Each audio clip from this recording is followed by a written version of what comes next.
അമ്മേ പരിശുദ്ധമേ, അമ്മേ പരിശുദ്ധമേ, ദൈവമാതാവേ, കൃപാസനത്തിലൂടെ ഞങ്ങൾക്കും ഞങ്ങളുടെ ദേശത്തിനും അമ്മ മധ്യസ്ഥം തേടി തന്ന എല്ലാ അനുഗ്രഹങ്ങൾക്കും കൃപകൾക്കും ഞങ്ങളിപ്പോൾ ഹൃദയം നിറഞ്ഞ നന്ദി പറയുന്നു. അമ്മേ പരിശുദ്ധമേ, ദൈവമാതാവേ, 2004 ഡിസംബർ 7 ഉച്ചകഴിഞ്ഞ് 2:30 കൃപാസനത്തിൽ സംഭവിച്ച അമ്മയുടെ പ്രത്യക്ഷപ്പെടലിനെ കുറിച്ച് തിരുസഭയ്ക്ക് സമർപ്പിച്ചിരിക്കുന്ന പഠനരേഖകളുടെ മേൽ സഭാത്മകമായ പഠനം ആരംഭിക്കുവാൻ ഞങ്ങൾ പ്രാർത്ഥിക്കുന്നു. അമ്മേ പരിശുദ്ധമേ, ഭൂസ്വർലോകങ്ങളുടെ രാജ്ഞിയായ അങ്ങേയ്ക്ക് ഭൗമസംരക്ഷണത്തിനായി പ്രപഞ്ചപ്രകൃതിയെ തന്നെ തിരുസഭ പ്രതിഷ്ഠിക്കുവാൻ ഈ പ്രത്യക്ഷീകരണം വഴി ഇടയാക്കണമേ. പരിശുദ്ധമേ, ജപമാല മാതാവേ, സകല കൃപാസനം പ്രാർത്ഥനയോടും ചേർത്ത് ഞങ്ങളിപ്പോൾ പ്രാർത്ഥിക്കുന്ന ഈ കുടുംബത്തിന്റെ പ്രത്യേക നിയോഗം മക്കളെ, അമ്മയുടെ പ്രത്യക്ഷീകരണത്തിന്റെ ഈ അനുഗ്രഹവേളയിൽ ഞങ്ങൾക്ക് സാധിച്ചു തരുവാൻ കനിയണമേ. ആമേൻ. വിശ്വാസ പ്രമാണം. സർവശക്തനായ പിതാവും ആകാശത്തിന്റെയും ഭൂമിയുടെയും സൃഷ്ടാവുമായ ദൈവത്തിൽ ഞാൻ വിശ്വസിക്കുന്നു. അവിടുത്തെ ഏകപുത്രനും ഞങ്ങളുടെ കർത്താവുമായ ഈശോ മിശിഹായിലും ഞാൻ വിശ്വസിക്കുന്നു. ഈ പുത്രൻ പരിശുദ്ധാത്മാവിനാൽ ഗർഭസ്ഥനായി കന്യകാമറിയത്തിൽ നിന്ന് പിറന്ന് പൊന്തിയോസ് പീലാത്തോസിന്റെ കാലത്ത് പീഡകൾ സഹിച്ച് കുരിശിൽ തറയ്ക്കപ്പെട്ട് മരിച്ച് അടക്കപ്പെട്ട് പാതാളങ്ങളിൽ ഇറങ്ങി മരിച്ചവരുടെ ഇടയിൽ നിന്ന് 3-ാം നാൾ ഉയർത്ത് സ്വർഗത്തിലേക്ക് എഴുന്നള്ളി സർവശക്തിയുള്ള പിതാവായ ദൈവത്തിന്റെ വലതുഭാഗത്തിരിക്കുന്നു. അവിടെ നിന്ന് ജീവിക്കുന്നവരെയും മരിച്ചവരെയും വിധിക്കുവാൻ വരുമെന്നും ഞാൻ വിശ്വസിക്കുന്നു. പരിശുദ്ധാത്മാവിലും ഞാൻ വിശ്വസിക്കുന്നു. വിശുദ്ധ കത്തോലിക്കാ സഭയിലും പുണ്യവാന്മാരുടെ ഐക്യത്തിലും പാപങ്ങളുടെ മോചനത്തിലും ശരീരത്തിന്റെ ഉയർപ്പിലും നിത്യമായ ജീവിതത്തിലും ഞാൻ വിശ്വസിക്കുന്നു. ആമേൻ. സ്വർഗ്ഗസ്ഥനായ ഞങ്ങളുടെ പിതാവേ, അങ്ങയുടെ നാമം പൂജിതമാകണമേ. അങ്ങയുടെ രാജ്യം വരണമേ.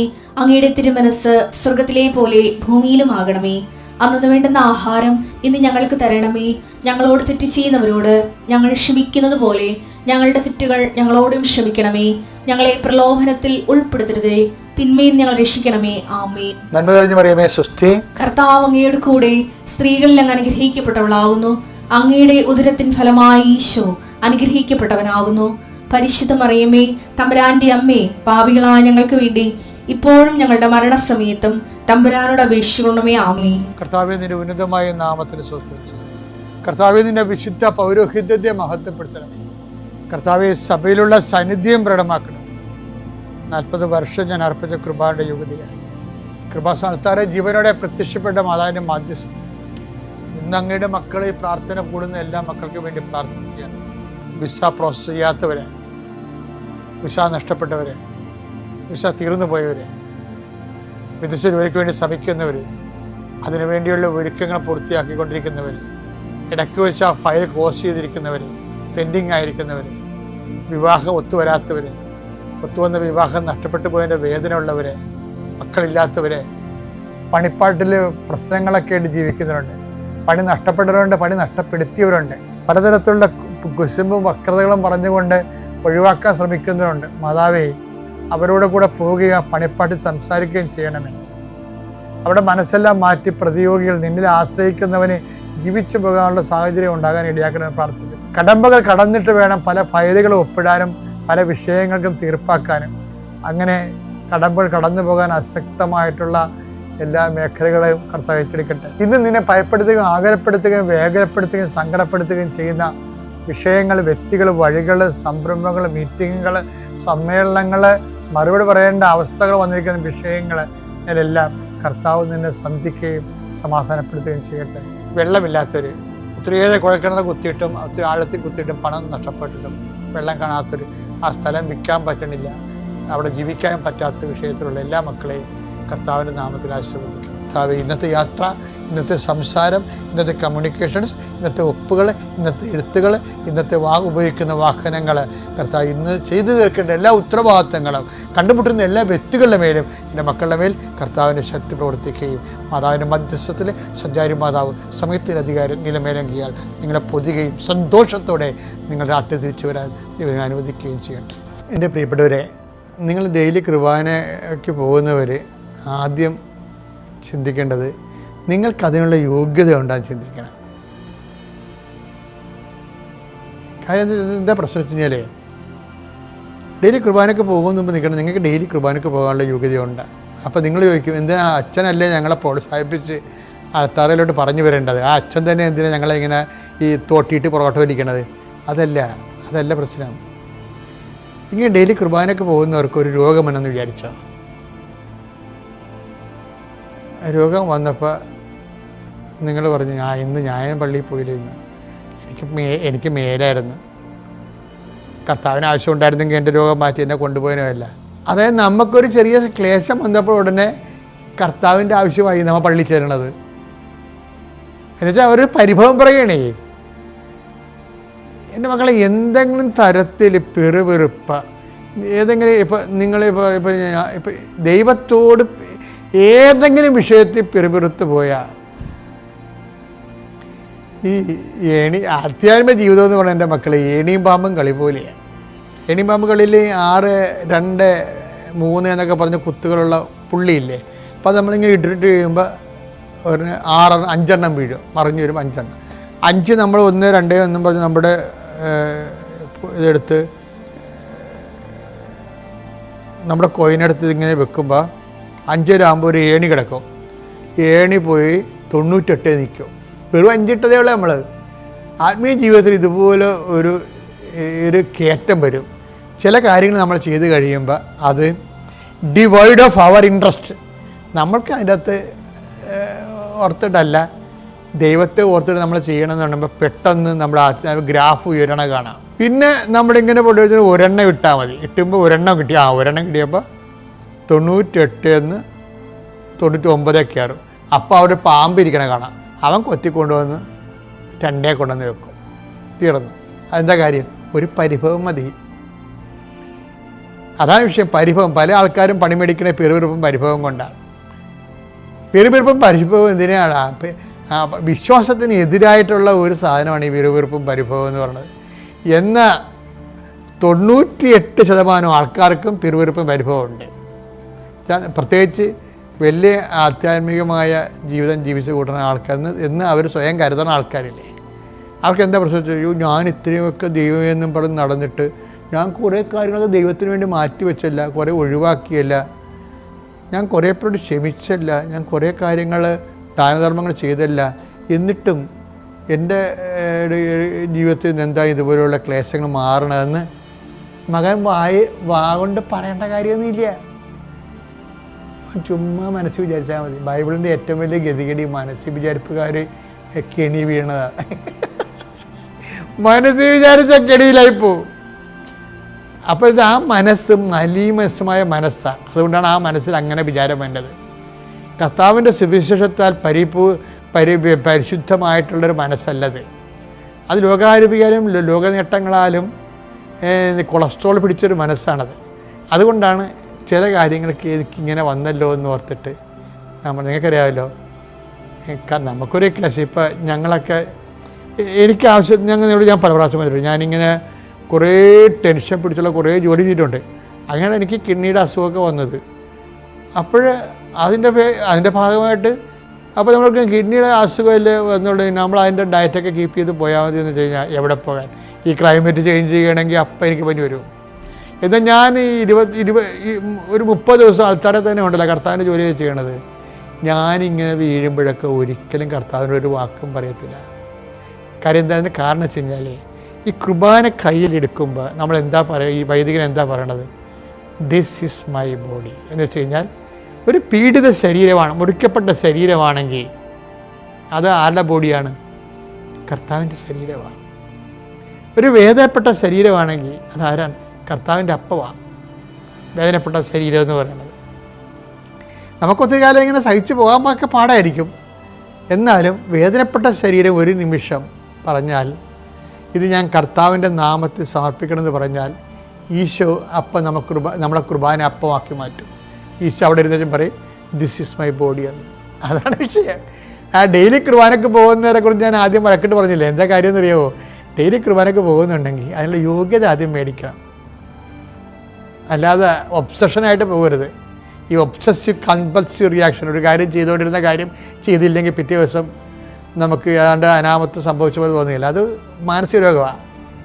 ഒരു കാര്യം ചെയ്തുകൊണ്ടിരിക്കുകയാണ്, ഒബ്സഷൻ ഉണ്ടായി, ആ ഒബ്സഷൻ തന്നെ നമ്മളെ കമ്പൽ ചെയ്യുന്നുണ്ട്. അതാണ് ഒബ്സസീവ് കമ്പൽസീവ് റിയാക്ഷൻ എന്ന് പറയുന്നത്. ഒരു കാര്യം നമ്മൾ സ്ഥിരമായിട്ട് ചെയ്തുകൊണ്ടിരിക്കുകയാണെങ്കിൽ ആ സമയത്ത് തന്നെ അത് ചെയ്തില്ല എന്നുണ്ടെങ്കിൽ നമ്മൾ ഡെസ്പാകും. അത് ഒബ്സഷനാണ്, മാനസിക രോഗമാണ്. വലിയ ഭ്രാന്തൊന്നുമല്ല, എന്നാലും ഒരു ചെറിയ തരം സൈലൻ്റ് ഭ്രാന്താണ്. അങ്ങനെ ഒരു സാധനത്തിനും നമ്മൾ അടിമപ്പെടരുത്. അടിമപ്പെട്ട് കഴിയുമ്പോൾ അങ്ങനെ ഒരു സംഭവം നമ്മൾ എന്തുകൊണ്ടാണ് ദുഃഖങ്ങൾ ഉണ്ടാകുന്നത്? ആദ്യം തന്നെ ചെയ്യേണ്ട ഇതാണ്, ഇപ്പം ഇന്നെനിക്ക് പോകത്തില്ല, ഇന്നെനിക്ക് പീരീഡ്സാണ്, അപ്പോൾ ഇത് 3 ദിവസമായി, ഞാൻ എനിക്ക് പീസ് ആയില്ല, ഞാൻ എന്തുമാത്രം കഷ്ടപ്പെട്ടാണ് ഉടമ്പടി ഉപ്പും തേച്ച് ഉടമ്പടി തൈലവും തേച്ച്, എന്നിട്ടും എൻ്റെ പീസ് മാറുന്നില്ലല്ലോ. എന്നിട്ട് അപ്പോൾ ഇങ്ങനെ നമ്മൾ ഒരിക്കൽ പറഞ്ഞാൽ പോലും പറയല്ല വേണ്ടത്. യേശുക്രിസ്തുവിൻ്റെ പീഡാനുഭവങ്ങൾ വരുന്ന പോരായ്മയില്ലേ? അതെടുത്ത് കൊളോസോസ് 1:24. കൊളോസോസ് 1:24. നിങ്ങളെ പ്രതിയുള്ള പീഡകളിൽ ഞാൻ സന്തോഷിക്കുന്നു. സഭയാകുന്ന തന്റെ ശരീരത്തെ പ്രതി ക്രിസ്തുവിന് സഹിക്കേണ്ടി വന്ന പീഡകളുടെ കുറവ് എന്റെ ശരീരത്തിൽ ഞാൻ നികത്തുന്നു. അത് കർത്താവിൻ്റെ പീഡാനുഭവങ്ങളുടെ പോരായ്മ നമ്മുടെ ശരീരത്തിൽ നമ്മൾ നികത്തുന്നതാണ്. അങ്ങനെ നികത്തി കഴിഞ്ഞത് ദൈവം തോന്നിക്കഴിഞ്ഞാൽ ഈശോക്ക് അത് സത്യസന്ധമായിട്ടാണ് സമർപ്പണം എന്നുണ്ടെങ്കിൽ ഈശോ പറയും ദിസ് ഈസ് മൈ ബോഡി എന്ന് പറയും. എന്താ കാര്യം? നമ്മൾ പറഞ്ഞു ഈ സകലം ഞാൻ കർത്താവിൻ്റെ ശരീരത്തോട് ചേർത്ത് വെക്കണം എന്ന് പറയുമ്പോൾ ഈശോ പറയും ദിസ് ഈസ് മൈ ബോഡി. അപ്പോൾ നമ്മളാരായി മാറും?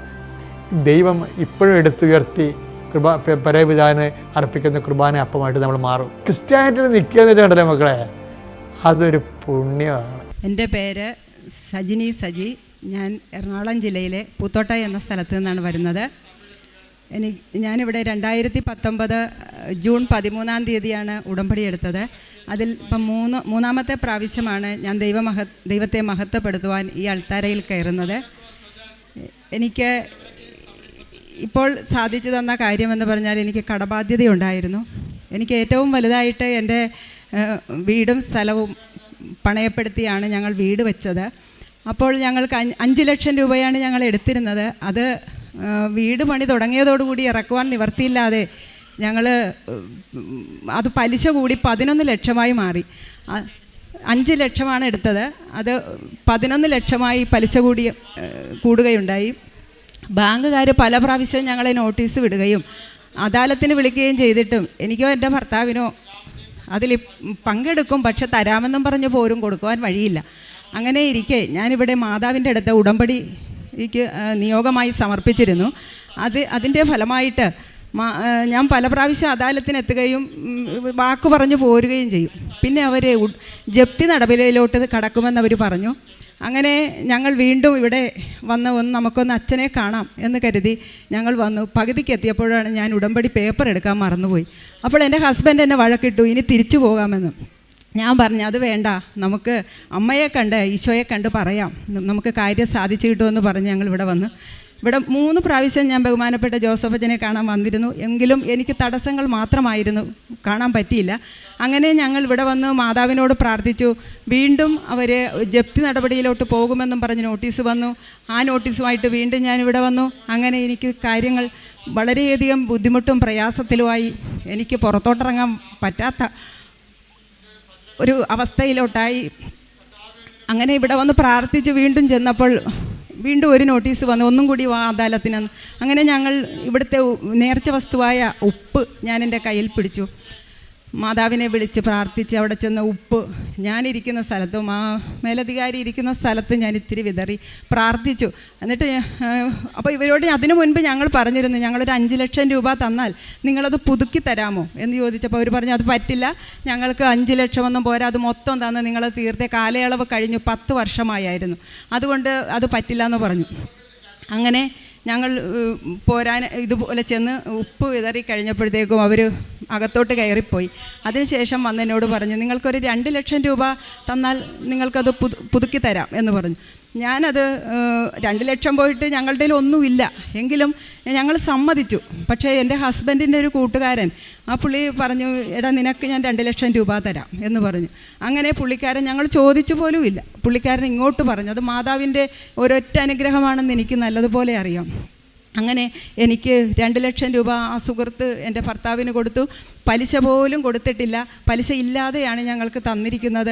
അത് കൊണ്ടുപോയി ഞങ്ങൾ കൊടുത്ത് ഞങ്ങളുടെ ജപ്തി നടപടി ഒഴിവാക്കി ഞങ്ങൾക്കത് പുതുക്കി എൻ്റെ മാതാവ് തന്നു. അതിന് എൻ്റെ അമ്മയ്ക്കും ഈശോയ്ക്കും പിതാവായ ദൈവത്തിന് എത്രത്തോളം നന്ദി പറഞ്ഞാലും മതിയാവില്ല. ദൈവത്തിന് കോടാനുകോടി നന്ദി അമ്മയോടും പറയുന്നു. രണ്ടാമതായിട്ട് എൻ്റെ ഇളയ മകൾ അദീന സജി, അവൾ 10ാം ക്ലാസ്സിൽ പഠിക്കുകയായിരുന്നു. അവൾക്ക് ഫുൾ A+ കിട്ടുമെന്ന് അവൾ പറഞ്ഞിരുന്നതല്ല, എങ്കിലും അവൾക്ക് മുഴുവനും കിട്ടില്ല എന്നും പറഞ്ഞ് ഭയങ്കര ടെൻഷനായിരുന്നു. അപ്പോഴും ഞാനിവിടെ അമ്മയുടെ അടുത്ത് നിയോഗം വെച്ച് പ്രാർത്ഥിച്ചിട്ടുണ്ടായിരുന്നു. ഞാൻ പറഞ്ഞു, നീ പേടിക്കണ്ട, ഞാൻ കൃപാസന മാതാവിനോട് പറഞ്ഞിട്ടുണ്ട്, നീ ഫുൾ A+ ആണ്. അവൾക്ക് അത്ര വിശ്വാസമൊന്നും ഉണ്ടായിരുന്നില്ല, എങ്കിലും അവളുടെ ടീച്ചർമാർക്ക് ഇവളിൽ കുറിച്ചൊരു നല്ലൊരു വിശ്വാസമുണ്ടായിരുന്നു. ഇവൾക്കൊട്ടും വിശ്വാസവുമില്ല. അങ്ങനെ പറഞ്ഞു, നല്ല ഫുൾ മാർക്കോടുകൂടി A+ മാർക്കോടുകൂടി എൻ്റെ മാതാവ് എൻ്റെ മകളെ വിജയിപ്പിച്ചു. അതിന് എൻ്റെ അമ്മയ്ക്കും ഈശോയ്ക്കും കോടാനുകോടി നന്ദി പറയുന്നു. അടുത്തതായിട്ട് എൻ്റെ ചേച്ചിയുടെ ഭർത്താവിൻ്റെ സഹോദരിക്ക് കാലിൽ 2ലും ഒരു ചെറിയൊരു കുരു വന്നതാണ്. അതങ്ങ് പൊട്ടി വലിയ വ്രണമായിട്ട് അവർക്ക് ഭയങ്കരമായ നീരും വേദനയുമായി അവർക്ക് പുറത്തിറങ്ങാൻ വഴിയില്ലാതെ അവർ വിഷമിക്കുന്ന ഭയങ്കര ബഹളവും കരച്ചിലും ഒക്കെയായി നടക്കാൻ പറ്റാതായിരിക്കുന്ന സമയത്ത് എൻ്റെ ചേച്ചി എന്നോട് പറഞ്ഞു, എടി ഇന്നതുപോലെ ഒരു സംഭവമുണ്ട്, നീ ഒന്ന് വന്ന് കണ്ടിട്ട് പോ എന്ന് പറഞ്ഞു. ഞാൻ അക്രൈസ്തവരാണ്, ഞാനും അക്രൈസ്തവയാണ്.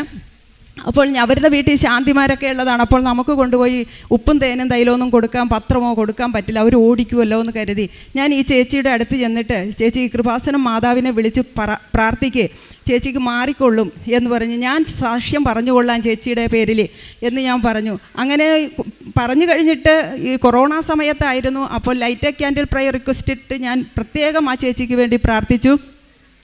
അങ്ങനെ ഉടമ്പടി തൈലമൊന്നും ഞാൻ അവർക്ക് കൊടുക്കാഞ്ഞത് പേടിച്ചിട്ടാണ്, അവരുടെ വീട്ടിലുള്ള അവസ്ഥ കൊണ്ട് പേടിച്ചിട്ട് കൊടുത്തില്ല.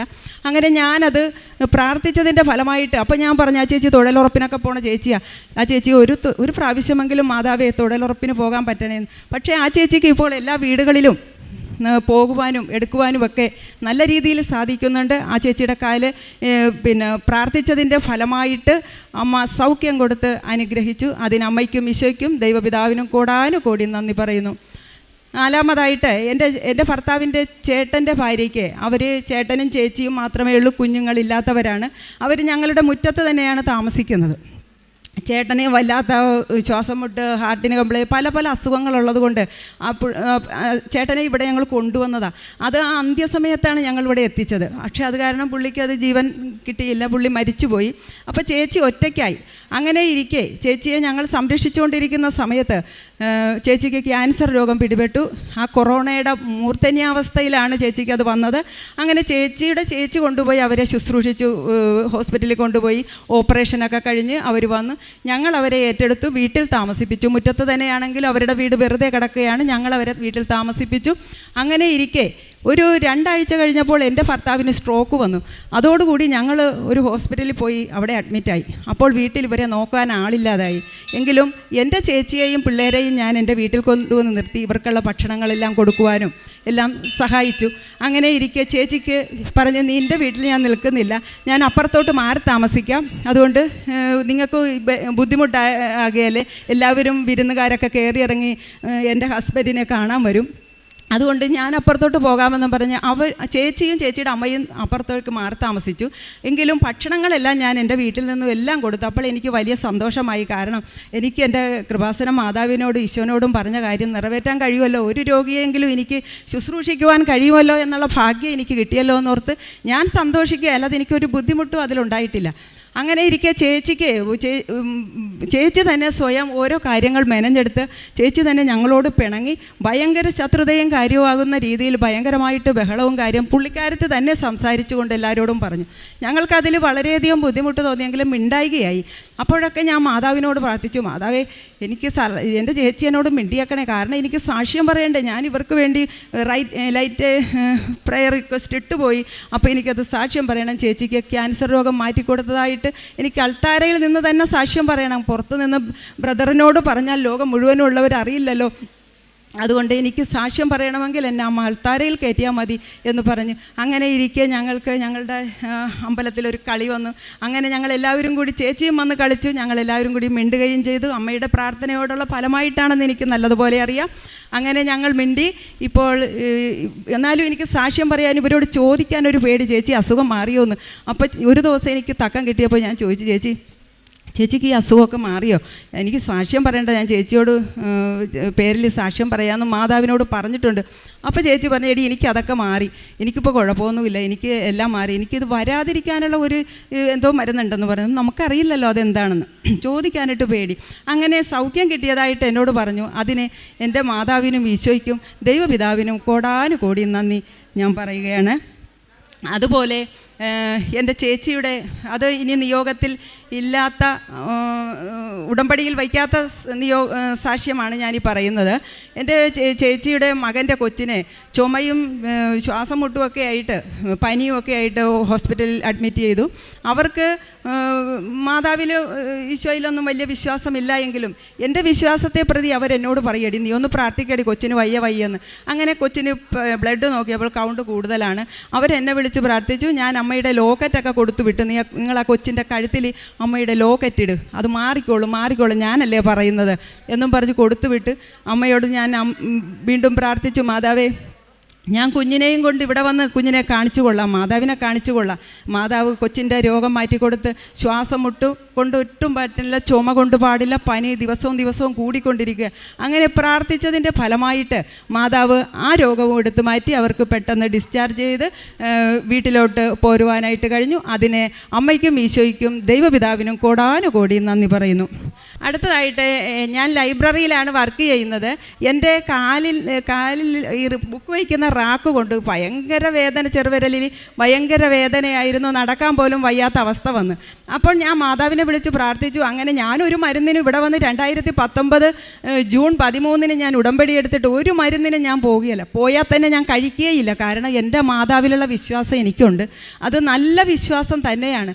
പല മുല്ലപ്പൂവിൻ്റെ മണങ്ങളും എനിക്ക് വരാറുണ്ട്. ഞാനപ്പോഴൊക്കെ ഇവരോട് പറയുമ്പോൾ ഇവരൊക്കെ എൻ്റെ വീട്ടിലുള്ളവർ ചിരിക്കും. എന്നാലും എനിക്ക് കുഴപ്പമില്ല, എനിക്ക് എൻ്റെ അമ്മയുടെ സുഗന്ധം എനിക്കറിയാമല്ലോ. അതുകൊണ്ട് ഞാൻ മരുന്നിന് പോകില്ല, എനിക്ക് പോകാൻ പറ്റില്ല, കാരണം എനിക്ക് മാതാവുണ്ട്, ഞാൻ പോകില്ല. അപ്പോൾ എൻ്റെ ഹസ്ബൻഡ് എന്നോട് പറഞ്ഞു, അത് ഒടിഞ്ഞ് ചതഞ്ഞൊക്കെ ഇരിക്കുമോ, നീ അവിടെ ഇരുന്നോ, എക്സ്റേ ഒന്നും എടുക്കണ്ടെന്ന്. എന്നിട്ടും മാറാത്ത വന്നപ്പോഴത്തേക്കും ഞാൻ വീണ്ടും ഇവരെ ഒന്ന് ബോധിപ്പിക്കണമല്ലോ എന്ന് കരുതി ഡോക്ടറെ അടുത്ത് പോയി കാണിച്ച്. അപ്പോൾ ഡോക്ടർ എന്നോട് പറഞ്ഞു, എക്സ്റേ എടുക്കാൻ പറയല്ലേ മാതാവേ എന്നും പറഞ്ഞാൽ ഞാൻ ചെല്ലണം. എന്നോട് പറഞ്ഞു, കുഴപ്പമൊന്നുമില്ല, ഈ മരുന്ന് കഴിച്ച്. ഞാൻ ആ മരുന്നൊന്നും കഴിക്കാൻ പോയൊന്നുമില്ല, കുറച്ചൊക്കെ കഴിച്ച് ബാക്കി മാറ്റിയിട്ട് എൻ്റെ അമ്മയോട് പറഞ്ഞു, മാതാവേ ഞാനിത് ഉടമ്പടിയിലില്ലാത്ത സാക്ഷ്യമായിട്ട് എൻ്റെ അമ്മയുടെ അൾത്താരയിൽ കയറി ഞാൻ പറഞ്ഞുകൊള്ളാം. അതുകൊണ്ട് എനിക്ക് ഈ വേദന മാറ്റിത്തരണം, അല്ലെങ്കിൽ എന്നെ എല്ലാവരും കളിയാക്കും. ഞാൻ എല്ലാവർക്കും ഉപ്പും തേനും തൈലം, അമ്മയുടെ കാശുരൂപം, അങ്ങനെ പല കാര്യങ്ങൾ, വചനങ്ങൾ എഴുതി കൊടുക്കും, ഫോട്ടോ എടുത്ത് കൊടുക്കും, അങ്ങനെ പല കാര്യങ്ങളും ഞാൻ ചെയ്യുന്നതാണ്. അപ്പോൾ ആ ഒരാൾക്ക് എൻ്റെ കാലിൽ ഇങ്ങനെ വന്നു കഴിയുമ്പോൾ എന്നെ എല്ലാവരും കളിയാക്കും. അപ്പോൾ എനിക്ക് അമ്മയെ മഹത്വപ്പെടുത്തണം, എങ്ങനെ മഹത്വപ്പെടുത്താൻ കഴിയും? നിനക്കെന്തേ മാറാത്ത, നീ ഞങ്ങൾക്കൊക്കെ ഉപ്പും തേനും തൈലമൊക്കെ തന്നിട്ട് നിൻ്റെ കാലിനെന്താ മാറാത്തെന്ന് ചോദിക്കില്ലേ? അതുകൊണ്ട് ആ കാര്യം പറഞ്ഞതോടുകൂടി എൻ്റെ കാലിൻ്റെ വേദന പോയി, എനിക്കൊരു കുഴപ്പവുമില്ല. അങ്ങനെ എൻ്റെ കാലിൻ്റെ വേദനകളെല്ലാം മാറ്റിത്തന്ന അമ്മയ്ക്കും ഈശോയ്ക്കും ദൈവപിതാവിനും കോടാനുകോടി നന്ദി പറയുന്നു. പിന്നെ ഞാൻ ഈ പത്രങ്ങളെല്ലാം വീടുകളിലൊക്കെ കൊണ്ടു കൊടുക്കും. പിന്നെ വീട്ടിൽ വരുന്നവർക്ക്, അച്ഛൻ പറയാറുണ്ട് വീട്ടിൽ വരുന്നവർക്ക് കൊടുക്കരുത്, അങ്ങനെയല്ല കൊടുക്കേണ്ടതെങ്കിലും നമ്മൾ അക്രൈസ്തവരായതുകൊണ്ട് ഞാൻ വീട്ടിൽ വരുന്നവരെയൊക്കെ ഓരോരുത്തരോടും ഇങ്ങനെ പറയും, നമുക്ക് ഇന്ന സ്ഥലമുണ്ട്, ഇന്ന സ്ഥലത്തെ മാതാവുണ്ട്, ആ മാതാവ് നമ്മൾ ഈശോയിൽ നിന്ന് എല്ലാ അനുഗ്രഹങ്ങളും നമുക്ക് വാങ്ങിച്ചു തരും. അതുകൊണ്ട് നമുക്ക് അവിടെ പോകണം, നിങ്ങളിതൊന്ന് പത്രം വെച്ച് നിങ്ങൾ പ്രാർത്ഥിക്കുക, നിങ്ങൾക്കൊരു കാശുരൂപം തരാം. അങ്ങനെ ഞാൻ പല കാര്യങ്ങളും പറഞ്ഞു പല രോഗാവസ്ഥകളും പലരുടെയും മാറ്റിയിട്ടുണ്ട്. അങ്ങനെ ഞാൻ ഇന്നും ഒരു അമ്മയെയും മകനെയും ഞങ്ങളുടെ അയൽവക്കത്തുള്ളവരെ കൊണ്ടുവന്നിട്ടുണ്ട്. അവർക്കും അവരുടെ ആവശ്യങ്ങൾ മാതാവേ എൻ്റെ വിശ്വാസത്തിൽ അവരിവിടെ വന്നിരിക്കുന്നത്. ആ വിശ്വാസം, എൻ്റെ വിശ്വാസത്തിൽ വന്ന ആളുകൾക്ക് എൻ്റെ കാര്യം സാധിക്കണതിന് മുന്നേ മാതാവ് അവരുടെ കാര്യം സാധിച്ചു കൊടുക്കണേ. ഇല്ലെങ്കിൽ പിന്നെ ഞാൻ കൊണ്ടുവന്നത് കൊണ്ട് വല്ല ഫലവുമുണ്ടോ? അങ്ങനെ പിന്നെ ഞാൻ പാവപ്പെട്ടവർക്കെന്ന് പറഞ്ഞാൽ നമ്മുടെ പരിസരത്ത് എല്ലാവരും പണക്കാർ തന്നെയാണ്, ആരും ദാരിദ്ര്യരേഖയ്ക്ക് താഴെയുള്ളവരൊന്നുമില്ല. എങ്കിലും രോഗികളായവർക്ക് ഞാൻ പോയി അവരെ സന്ദർശിക്കുക, എന്നെക്കൊണ്ട് കഴിയാവുന്നത് ഞാൻ കൊടുക്കാറുമുണ്ട്. ഒരാളോട് ഞാൻ പറയാറൊന്നുമില്ല, എങ്കിലും കൊടുക്കും. പിന്നെ എല്ലാ ധ്യാനവും അച്ഛൻ്റെ എല്ലാ ആഴ്ചയിലെ എല്ലാ ധ്യാനവും ഞാൻ കൂടാറുണ്ട്. യൂട്യൂബ് വഴിയുള്ള ധ്യാനം കൂടും, അത് ഷെയർ ചെയ്യും എല്ലാവർക്കും. അങ്ങനെ പിന്നെ അതുപോലെ തന്നെ സാക്ഷ്യങ്ങൾ കേൾക്കും, അതും എല്ലാവർക്കും ഷെയർ ചെയ്ത് ഞാൻ കൊടുക്കും. അങ്ങനെ ദൈവത്തെ എന്നെക്കൊണ്ട് കഴിയാവുന്നത് പോലെ എല്ലാ രീതിയിലും ഞാൻ ചെയ്യുന്നുണ്ട്. ഇനി എനിക്ക് കുറേ കടബാധ്യതകളുണ്ട്. ആ കടബാധ്യതകളുടെ നാമത്തിൽ വിശ്വസിക്കുന്നവർക്കെല്ലാം കൃപയ്ക്ക് മേൽ കൃപ. യോഹന്നാൻ്റെ സുവിശേഷം 1-ാം അധ്യായം 16-ാം തിരുവചനമാണ്.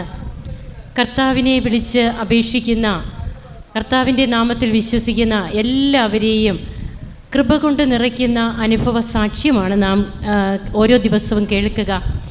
സജി എന്ന ഈ മകള് തൻ്റെ ജപ്തി നടപടിയിലുണ്ടായിരുന്ന തൻ്റെ പുരയിടവും വീടും സ്ഥലവും എങ്ങനെയാണ് ആ ജപ്തി നടപടിയിൽ നിന്ന് മാറിക്കിട്ടിയതെന്നാണ് നമ്മോട് ആദ്യം വിവരിച്ചത്. 5 ലക്ഷം രൂപ ലോൺ എടുത്തത് 10 ലക്ഷമായി, 11 ലക്ഷമായി. 10 വർഷമായിട്ട് ഇവർക്കതൊന്നും അടയ്ക്കാൻ സാധിക്കാതെ അങ്ങനെ ഇരിക്കുന്ന ഒരവസരത്തിൽ 5 ലക്ഷം രൂപയൊക്കെ അടച്ചാൽ നിങ്ങൾ ഇതിൽ നിന്ന് ജപ്തിയിൽ നിന്ന് ഞങ്ങളെ ഒന്ന് മാറ്റുമോ എന്നിവർ ആദ്യമേ ചോദിക്കുന്നുണ്ട് ബാങ്ക് അധികൃതരോട്. എന്നാൽ അത് സമ്മതിച്ചില്ല. എന്നാൽ ഉടമ്പടി ഉപ്പും ആയിട്ട് ഈ മകൾ അവിടെ ചെന്ന് അദാലത്തിന് വിളിക്കുമ്പോൾ ചെന്ന് ആ മാനേജർ ഇരിക്കുന്ന ചെയറിൻ്റെ അടുത്തായിട്ടിട്ട് പ്രാർത്ഥിച്ച് ഈ മകൾ പ്രാർത്ഥിക്കുമ്പോൾ പിന്നീട് അവിടെ മാനേജർ പറയുകയാണ് 2 ലക്ഷം രൂപ അടച്ചാൽ മതി, നിങ്ങൾക്കിത് പുതുക്കി തരാമെന്ന്. 5 ലക്ഷം എന്ന് ഇവർ ചോദിച്ചു. എന്നാൽ അതിനെ സമ്മതിക്കാതിരുന്ന വ്യക്തികൾ പിന്നീട് എത്ര പെട്ടെന്നാണ് മാറുക. അങ്ങനെ ജപ്തി നടപടിയിൽ നിന്ന് ഈ കുടുംബം ഒഴിവാകുന്നു. മകൾക്കുണ്ടായ പഠനത്തിൽ വന്ന മികവ്, അതുപോലെ തന്നെ ലൈറ്റ് ക്യാൻഡിൽ പ്രെയർ റിക്വസ്റ്റിലൂടെ ക്യാൻസർ രോഗവും കാല് പഴുത്ത് അസ്വസ്ഥമായിരുന്ന ഒരു സഹോദരി സൗഖ്യപ്പെടുന്നതും, അങ്ങനെ ഓരോ കാര്യങ്ങളാണ് ഈ മകള് നമ്മോട് പങ്കുവെച്ചത്. ഇതാണ് അവൻ്റെ നാമത്തിൽ വിശ്വസിക്കുന്നവർക്കെല്ലാം കൃപയ്ക്കുമേൽ കൃപ എന്ന് പറയുക.